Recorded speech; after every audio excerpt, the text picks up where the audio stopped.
Monsieur le maire, chers collègues, le débat d'orientation budgétaire que nous ouvrons aujourd'hui est un moment essentiel car nous prenons en tant qu'élus la responsabilité de faire des prélèvements et de décider de leur usage. Alors, j'ai lu attentivement l'ensemble des documents qui nous ont été présentés et transmis et une impression domine quand même car finalement, ce document d'orientation budgétaire est un document assez prudent, assez peu incarné sur le fond des dossiers et sur le fond assez léger, j'en ai peur. Car ce premier DOB aurait dû, à mon sens, tracer les ambitions de cette mandature et donner les ambitions pour les 7 prochaines années.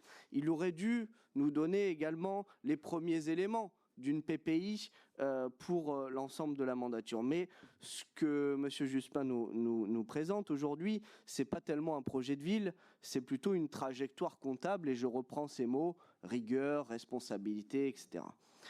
La seule véritable ambition qui est assumée, c'est celle de ne pas augmenter la taxe foncière. Mais posons les choses simplement. Combien de personnes à Montpellier payent la taxe foncière ? Alors oui, vous protégez les propriétaires, certes, mais qui protège les 70% de Montpellier-Rennes et de Montpellier-Rennes qui ne le sont pas?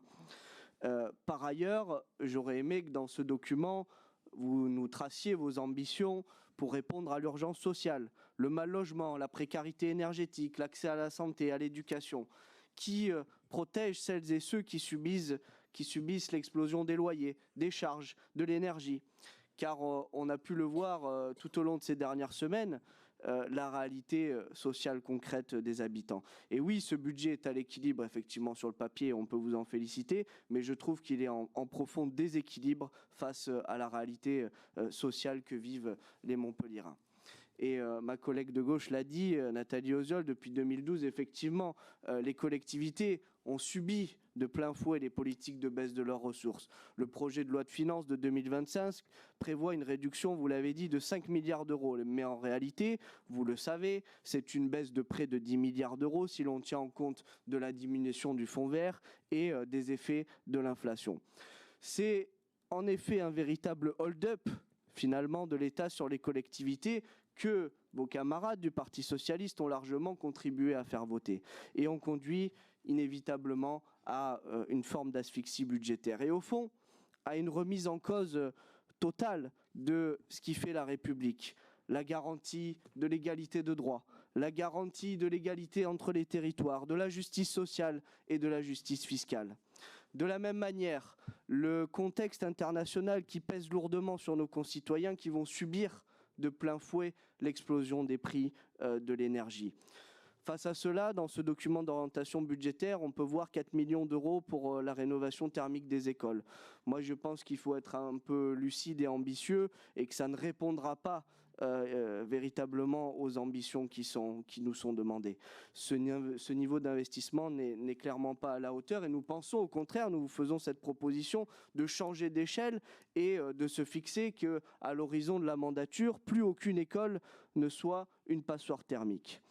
J'en viens également à la question de l'alimentation, car là aussi, la situation est dramatique. La précarité alimentaire progresse et pour beaucoup de nos concitoyens, accéder à une alimentation de qualité devient de plus en plus difficile.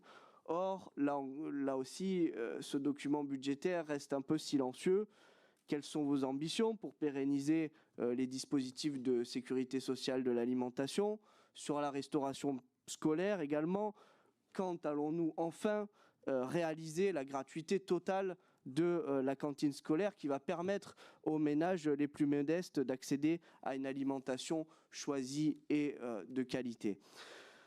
Je crois que le véritable mur aujourd'hui, ce n'est pas celui de la dette. Le véritable mur, ce sont les réalités sociales que vivent aujourd'hui les Montpelliérains. Ce sont les étudiants toujours plus nombreux dans les files d'aide alimentaire. Ce sont les habitants des quartiers populaires qui peinent à boucler leur fin de mois. Et ce sont des familles entières qui basculent dans la précarité.